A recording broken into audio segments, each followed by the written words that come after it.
Hej och välkomna igen till Att växa TV. Jag heter Kajsa Thirén och är kommunikationsdirektör på Att växa. Och bredvid mig har jag Angelica Hedin och jag är kvalitets- och hållbarhetsdirektör. Precis. På Att växa. Ja. Och Att växa TV är ju ett initiativ som vi har startat för att vi vill dela med oss av bra och smarta och inspirerande sätt att arbeta. Både inom Att växa, för vi är väldigt många förskolor och skolor, men också utanför Att växa, till hela skolvärlden, alla som är nyfikna på oss. Och idag har vi ett jättespännande tema. Det handlar om trygghet och studiero. Och hur var det? Varför valde vi det egentligen? Det här är ju ett av Sveriges skolors största utmaningsområden egentligen. Nationella mätningar visar att mindre faktiskt än hälften av elever i svenska skolor upplever att det är lugn och ro i klassrummet. Och därför har vi valt att titta på vad har vi för goda exempel som vi kan dela med oss av. Precis. Så vi har spännande gäster idag kanske. Ja, men det har vi. Vi har 3 gäster som kommer att prata just om trygghet och studiero i klassrummen. Och vi har då dels Per Matteus. Ja, han är tidigare vd och rektor på Byingskolan. Ja. Men jobbar ju med oss nu för tiden. Ja, precis. Och Byingskolan ligger i Täby om någon undrar. Så Christian Jågeroth som är förskollärare och Olveus-handledare på just Byingskolan. Ja, precis. Och hur de hänger ihop, det ska vi sen få reda på. Ja, exakt. Och sen har vi Maja Sjögren. Ja, och Maja är ordförande i Elevernas riksförbund. Vi är extra glada att hon är med oss idag. Precis. Sen har vi också vår ständiga sidekick Ramon, din hund. Ja, han är här någonstans. Han kommer att synas i bild förr eller senare. Ja. Och vi har ju vår också ständiga Kylleman. Vår också ständiga följeslagare och sidekick på det här programmet. Johan är ju vår vd på Att växa. Ja. Och nu ska vi snacka lite med honom, så vi kommer att byta till soffan. Yes.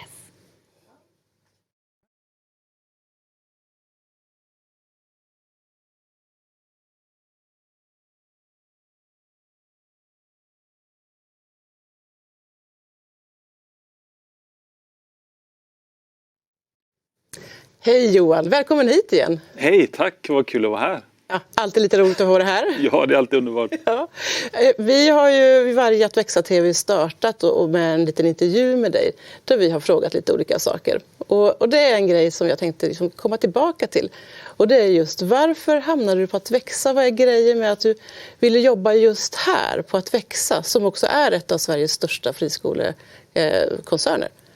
Och det är ett jätteenkelt svar på den frågan, och det är ju att få umgås och träffa alla fantastiska medarbetare som vi har i vår stora gemenskap. Vi är 4 000 medarbetare, det är galet, i 3 länder, Sverige, Norge och Tyskland. Och att få träffa dem antingen på kontoret eller ute på verksamhetsbesök är ju jättekul. Därför att vi gör ju, och alla de gör ju tillsammans med oss, skillnad varenda dag för alla våra barn och elever. Och hur många barn och elever här egentligen? Ja, men det är ju också galet många. Det är nästan 17 000 barn och elever som varje dag går till någon av våra verksamheter. Det är många. Det är jättemånga. Och det som är extra roligt är ju nu när vi får grotta ner oss i medarbetarundersökningen som precis har kommit. Och där ser vi ju att till vår stora glädje att väldigt många trivs hos oss. 92% av våra medarbetare är mycket nöjda eller nöjda med sin arbetsplats. Och över 80% rekommenderar sin arbetsplats till andra. Så att det är ju väldigt härliga siffror att se. Ja, det är vi superstolta över. Ja. Det är fantastiskt. Stolt och glad när man hör det där. Det är fantastiskt bra. Härligt. Men sen du var här förra gången, det var ju i november då, här på Att växa TV. Det har ju hänt lite saker. Kan du säga några grejer som har hänt på Att växa sen sist? Ja, men det är också en kul grej med Att växa, att det händer ju saker hela tiden. Och vi har bland annat haft 2 ledarskapsakademier tillsammans med våra dotterbolag. Och då är det vd och vice vd från de som är med, och vi har haft olika teman. Vi har också, du Kajsa, har skickat ut vårt första nyhetsbrev till över 2000 medarbetare i Sverige. Just det. Och vi har, tror jag, 70% av dem som redan har läst det. Brevet gick ut i förrgår och 70% har redan läst det. Så det är ju fantastiskt. Jag har inte hört något bolag som har så hög läsfrekvens på nyhetsbreven. Ja, det är jättemånga. Det är engagerade medarbetare. Ja, men verkligen. Ja, precis. Kanske blir 100% till och med. Ja, vi kan hoppas det. Jag kan flika in där att ni som kanske inte har fått brevet eller har sett det, titta i skräpkorgen eller möjligtvis, alltså i mejlens skräpkorg.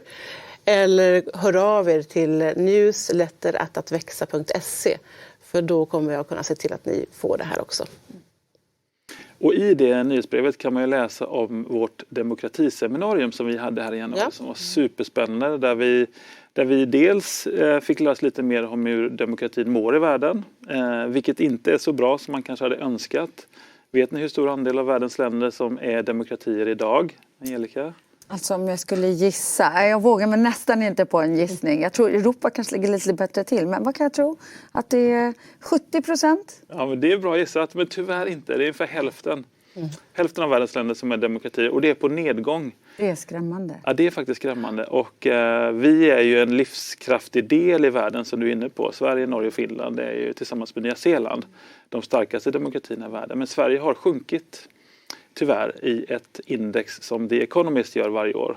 Och faktiskt sjunkit lika mycket som i USA, vilket jag tyckte var lite oroväckande när man tänker tillbaks på hur Trump höll på och härjade för några år sedan under sin mandatperiod och kritiserade sina egna myndigheter, internationella samarbetsorgan och höll på och fraterniserade med diktaturer i Nordkorea, Iran och Ryssland. Men Sverige har alltså sjunkit lika mycket som USA medan då Finland och Norge har legat stilla. Så att det där är ju intressant att gräva ner sig i. Och det har ju en direkt koppling tänker jag till vad som händer i klassrummen. För skolans demokratiska uppdrag är ju att lära ut respekt för individen, integritet, allas lika värde och annat. Och det är klart det som händer på global basis, det händer ju säkert också i våra klassrum. Så att ha respekt för varandra är ju någonting som vi behöver diskutera, tänker jag. Verkligen. Och jag kom bara på en sak. Det kom ju en ny ungdomsbarometer för några veckor sedan.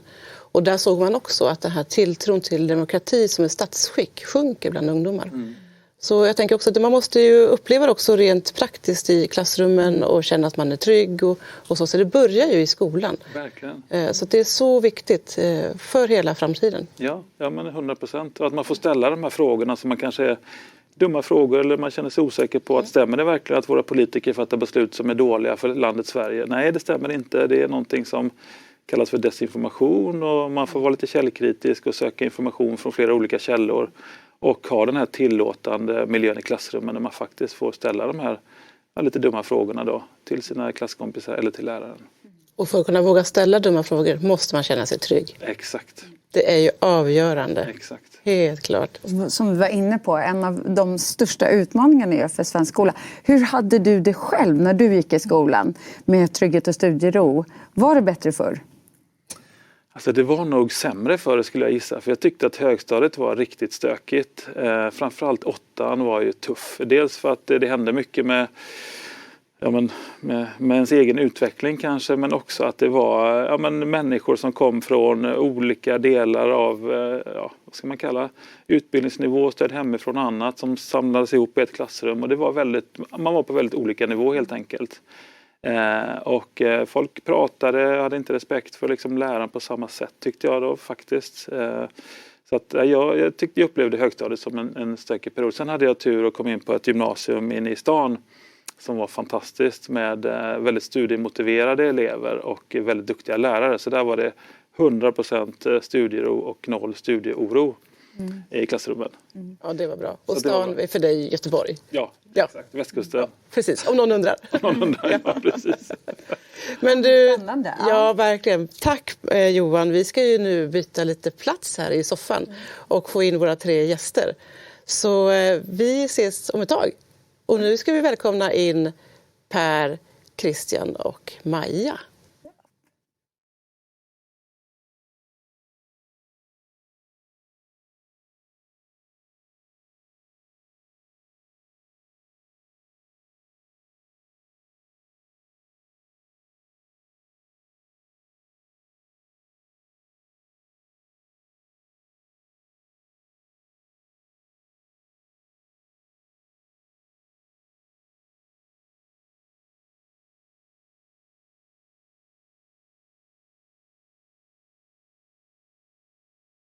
Så där, nu har vi lite nya gäster här i soffan. Och det är ju då Per, Maja och Christian. Välkomna hit till Att växa TV. Tack. Tack så mycket. Vi ska börja med dig Per. Du har ju lite tankar kring trygghet och studiero. Och har gjort mycket för att få in det arbetet i skolan. Ja, vi är supernyfikna. Du brinner ju verkligen för den här frågan och har gjort länge. Hur fick du upp ögonen för den här Olweus-modellen som ni har jobbat med på Byingskolan? När jag jobbade som lärare och rektor på Bienskolan så tyckte jag att det här med trygghet var det absolut viktigaste. Så såg jag också att alla jobbade så olika med det. Och då tänkte vi väl att försöka systematisera så man arbetade så likt det bara går helt enkelt. Och när vi tog upp det här till exempel i elevhälsoteamet så var det någon som hade hört talas om det här Olweus-programmet och förstod att det var forskningsbaserat och att det gav goda resultat om man arbetade med det på ett bra sätt. Spännande. Kan du kort beskriva, hur jobbar ni? Ja, först är det att personalen utbildas i det här och hur man då ska arbeta med trygghet på ett bra och effektivt och kvalitativt sätt. Därefter får eleverna utbildning varje vecka och så fortsätter även utbildningen med personalen hela tiden. Och sen får även föräldrar utbildning i det här i 2 möten varje år. Och det är i alla åldrar? Ja. Börjar man direkt i förskoleklass? Man börjar direkt, ja. Ja, superspännande. När började ni se skillnad? När fick det effekt? Det fick väl effekt ganska direkt. Det första är att barnen och eleverna får upp ögonen för vad mobbning är för någonting, vad kränkningar är. Kanske de inte alla vet faktiskt från början. Och sen då så märkte vi väl resultat ganska tidigt i och med att man mäter hur trygga eleverna känner sig. Spännande. Och har det här spritt sig till andra skolor eller hur ser det ut med Olweus-metoden? Det har spritt sig. Jag vet att Sollentuna kommun arbetar med det och det är flera andra skolor inom Att växa som också gör det. Ja, just det. Men det är inte en jättekänd modell så att det är väl bra att vi pratar om det, tänker jag. Det tycker jag. Ja, och det är roligt att du då, som brinner för den och som faktiskt tog in den och testade det här kan berätta om det här. Ja, men det som är viktigt med den tycker jag, för att det finns ju så många olika program för antimobbning men det viktigaste som jag ser det är väl i alla fall hur man arbetar med det och att man följer upp det på ett bra sätt. Exempelvis så har ju alla skolor regler och rutiner. Och de reglerna och rutinerna är ju så viktiga att de efterlevs på ett bra sätt och att man ser till att de efterlevs både för elever såklart men också ledare i skolan. Tror du att det kan vara anledningen till att inte alla skolor lyckas med det här? Att de inte följer upp det eller för att de inte har tillräckligt tydliga regler? Eller vad kan det bero på? Jag tror absolut att det kan vara så. Att om det inte funkar oavsett vilken metod det är så är det just på grund av uppföljningen helt enkelt. Och att alla inte gör lika. Jag brukar kalla det lite grann för mamma-pappa-syndromet. Att mamma säger en sak och så går man till pappa och hoppas att han säger någonting annat. Så kan man inte göra med elever, att man har olika regler, grundläggande regler. Sen ser det ju alltid olika ut med vissa delar. Du menar att det är olika regler i olika klassrum eller med olika lärare? Eller? Ja, det får inte vara det mellan olika lärare egentligen. Så det ska vara konsekvent rakt igenom. Ja, precis. Men vad tror du Per, varför lyckades ni så otroligt väl med den här modellen? Vad är dina 3 bästa tips? Jag tror väl att det var ett engagemang hos ledning och personal från början egentligen. Och att man stöttade varandra. Det blev en lagkänsla i det här som blev så enormt viktig. Samt att det var regler och rutiner som man verkligen ville efterleva. Och sen gäller det att hela tiden göra det, att följa upp då. Så mycket det bara går och se var kan vi förbättra någonstans. Och i och med de här mätningarna man gör så ser man också i vilka klasser, vilka områden och så vidare är det man behöver sätta in lite extra kraft. Just det är därför som uppföljningen är viktig. Jag tänker också, ibland är det så svårt att hinna med uppföljning. Man jobbar på och så kör man på och så tittar man inte bakåt. Just det. Men det är viktigt att ta sig tid till det alltså. Det är superviktigt och framförallt när det gäller trygghetsarbetet. För att om man inte har ett bra trygghetsarbete så är det ju svårt att kunna lära som elev. Just man inte känner sig helt trygg. Precis. Det är grunden. Det är grunden. Ja. Och nu ska vi prata med någon som jobbar med det dagligen just i denna stund. Christian, välkommen hit. Tack så mycket. Jag såg att du satt och nickade förut när Per pratade om laganda. Ja, jag tror att en stor anledning till att vi har lyckats så bra som vi ändå har gjort det är just det här att alla brann och vi lyckades få alla att dra åt samma håll. Och att alla hade känslan att det här är något nytt och fräscht som vi verkligen vill jobba med och anamma. Just det. Och först kan du bara säga också, vad är det du gör på Byängsskolan? Vad är det för lärare? Jag är förskollärare och jobbar med förskoleklass med 6-åringar. Just det. Och sen är jag handledare för personalen i arbetet med Olweus. Så på så sätt så kan man säga att du jobbar egentligen med alla åldrar? Mer eller mindre, ja. Och att skapa lagandan, tänker jag. Ja. En lagledare kanske? Ja, lite så kanske. Ja, men härligt. Jag blir nyfiken på, varför är det så viktigt att börja redan i förskoleklass? Är de mogna att prata om de här svåra frågorna? Ja, det tycker jag. Alltså, det varierar ju naturligtvis från elev till elev, mer eller mindre. Men jag ser det som en av mina stora uppgifter att göra barnen mogna, att kunna hantera det här och prata om det. Jag jobbar väldigt målmedvetet och jag anser att förutsättning för att man ska kunna lära sig, det är att man är trygg i skolan. Är man inte trygg och känner sig säker när man går till skolan och har ont i magen, och då går det inte att lära sig saker. Så därför är mitt fokus är alltid att göra mina elever trygga. Det är det första. Det är det första alltså? Ja. Och man måste börja med det redan i förskoleklassen? Ja. Eller kanske till och med redan i förskolan, tänker jag. Ja, det tycker jag. Ja, just det. Så kan man applicera Olweus-metoden redan i förskolan? Eller sneglar jag också lite på dig, Per? Ja, själva arbetet kan man göra, men det är svårt att få någon mätning med yngre barn då, enligt forskning. Men man kan lägga grunden redan där. Själva arbetet, absolut. Ja, just det. Jättebra. Men jag tänker, alltså berätta lite mer rent praktiskt. Hur gör du, Christian? Ja, vi har klassmöte som vi kallar det, en gång i veckan, som är minst 40 minuter, ofta längre.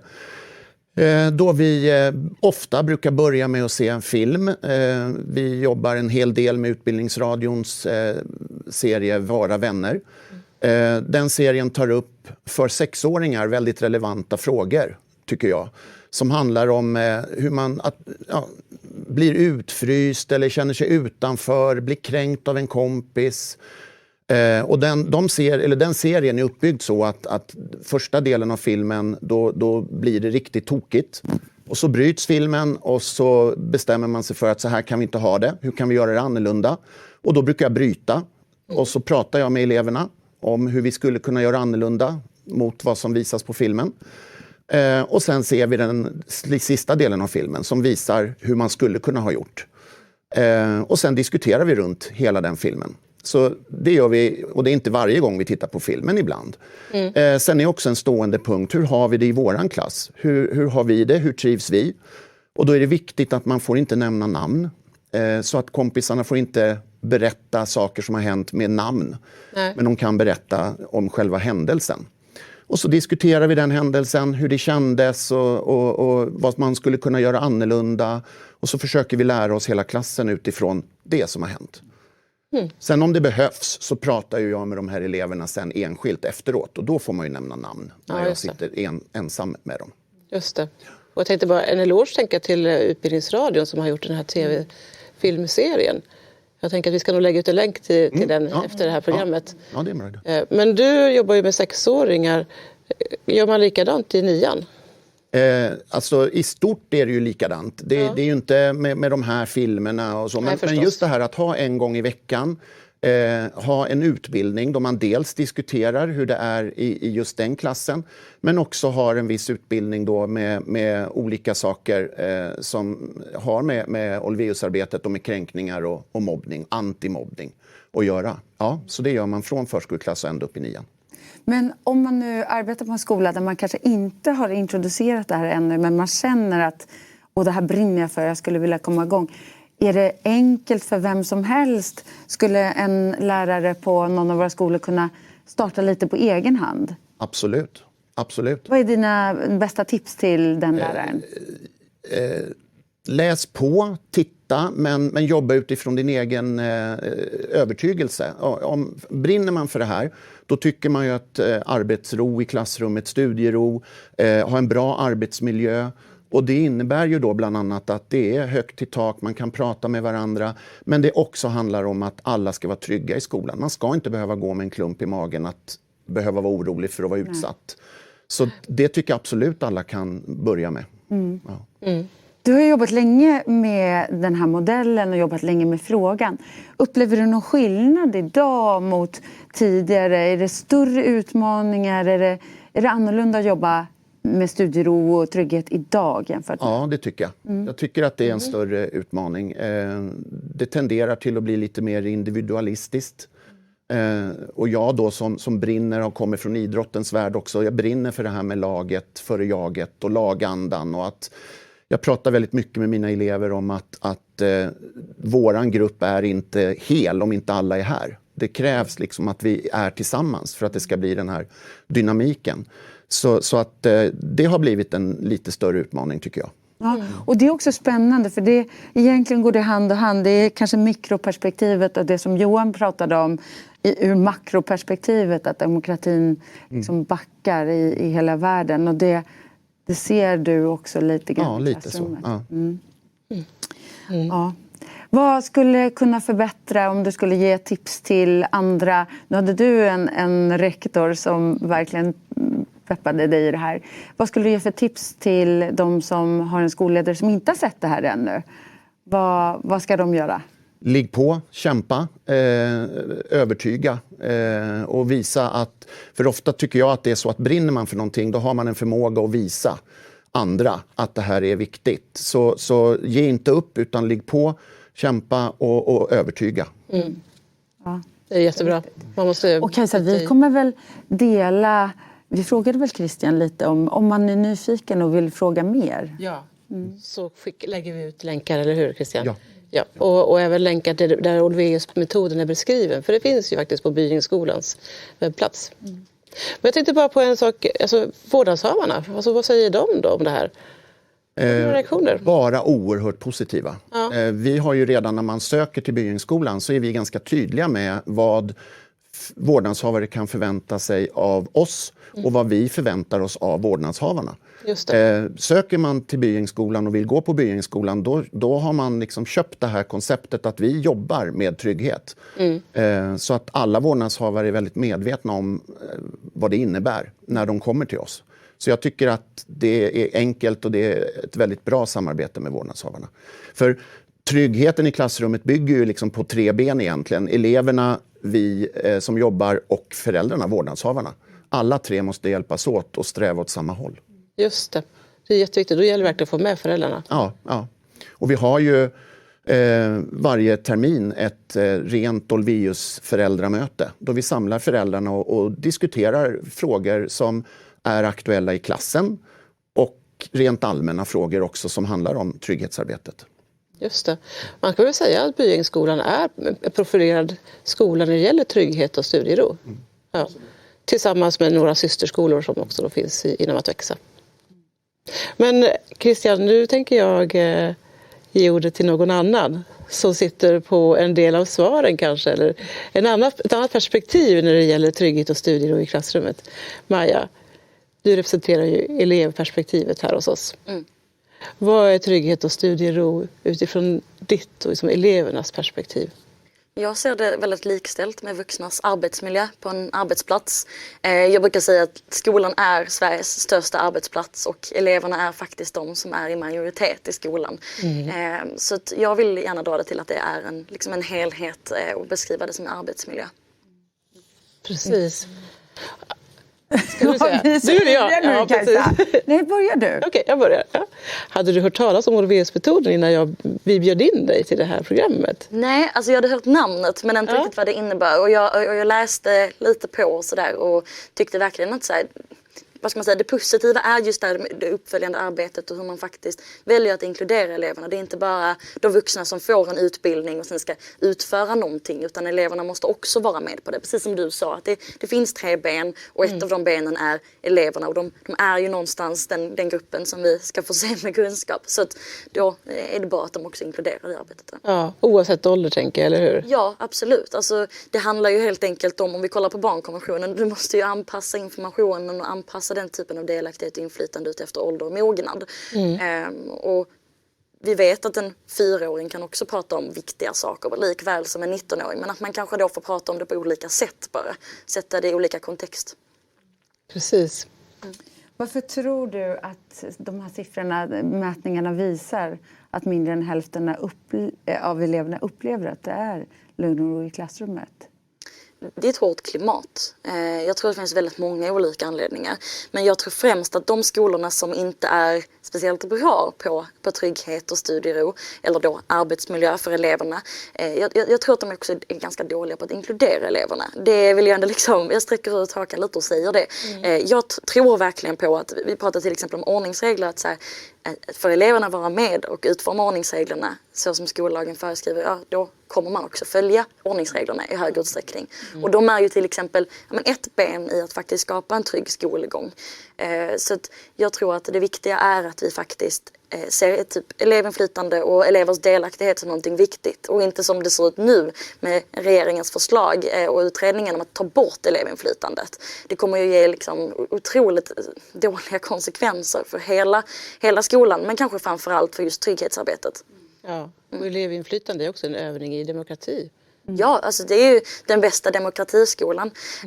Vi har ju ett demokratiuppdrag och det är ju för att vuxna ska få se oss med demokratiska kunskaper för att vi en dag ska bli vuxna medborgare som ska rösta.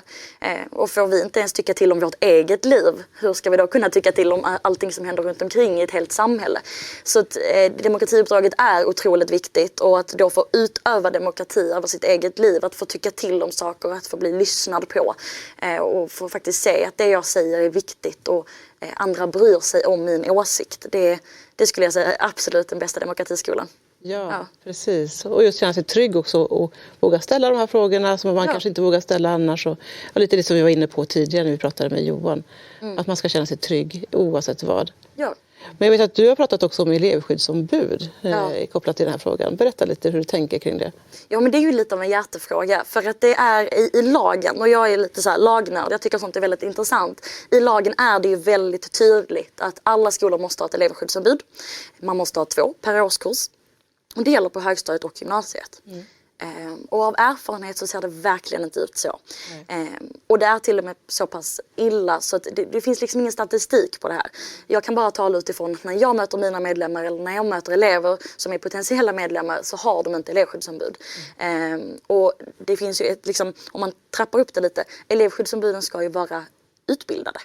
Och där de inte heller. Så det ser jag som ett stort problem. Och jag vill jättegärna säga Skolinspektionen mäter faktiskt hur många skolor som har elevskyddsombud. Hur duktiga man är på just den delen. För att vi vet att det gör jättestor skillnad när eleverna får vara en aktiv del i tryggheten men också i säkerheten. Just det.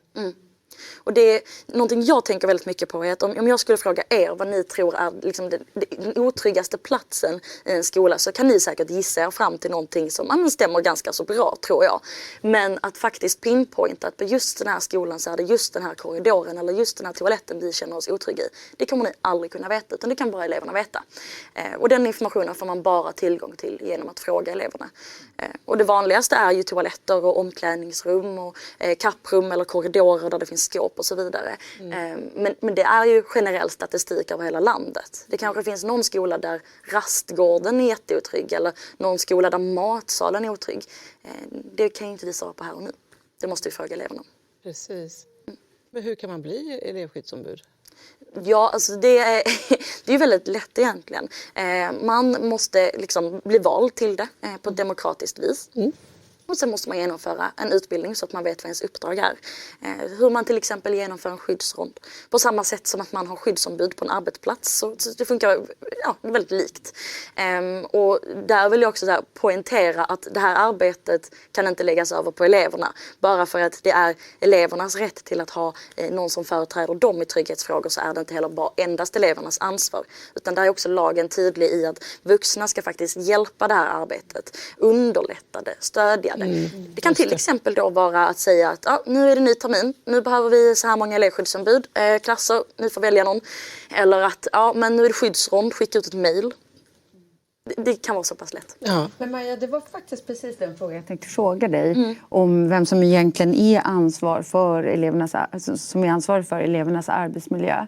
Och där pekar du ju egentligen på ledningen såklart som har det uppdraget. Om man nu är elev och upplever att man inte har det så här på sin skola idag. Och man inte, nu på att växa skolor skulle det aldrig hända. Men om man inte får gehör från sin rektor, kan man vända sig till er organisation? Ja, absolut. Vi bedriver en stödchatt som vi kallar för Rättighetshjälpen. Så där kan man som elev, men även som skolpersonal, om man tittar på det här och undrar om elevers rättigheter, höra av sig. Och antingen så får man svar. Vi är ju någonstans experter på elevers rättigheter så att vi kan skicka underlag och sådär. Men man kan även bli hänvisad till någon annan, en myndighet till exempel, om man har upplevt diskriminering men inte själv kan identifiera att det man upplevt är diskriminering och sådär. Jättebra. Vi lägger ut länken på Att växas webb efteråt. Jag tänkte bara lite snabbt fråga Christian och Per. Är det någonting ni reagerar på när ni hör Maja berätta?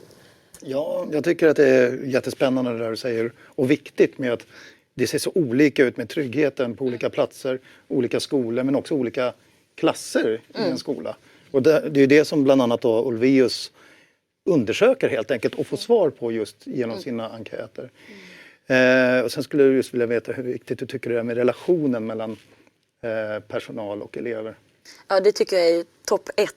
Och det tycker jag inte jag bara för att jag själv har liksom haft goda relationer till lärare och känt att det har påverkat mig, utan också för att det vet vi att eleverna svarar själva.